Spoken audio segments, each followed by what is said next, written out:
तापलेल्या जमिनीवर पाणी पडे व कसा सुंदर वास सुटे। किती छान वाक्य आहे पहा। तापलेल्या जमिनीवर पाणी पडे व कसा सुंदर वास सुटे। येथे लेखक म्हणतात की जेव्हा तापलेल्या जमिनीवरती पाणी पडलं तेव्हा सगळीकडे कसा सुंदर वास सुटत होता।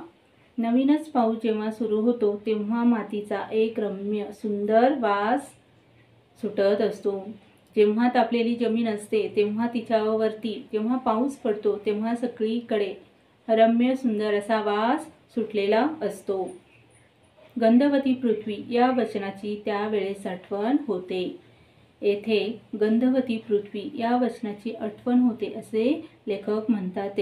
का तर फुलाफळात जो रस जो गंध असतो एक प्रकारचा स्वाद असतो तो पृथ्वीच्याच पोटातला असतो।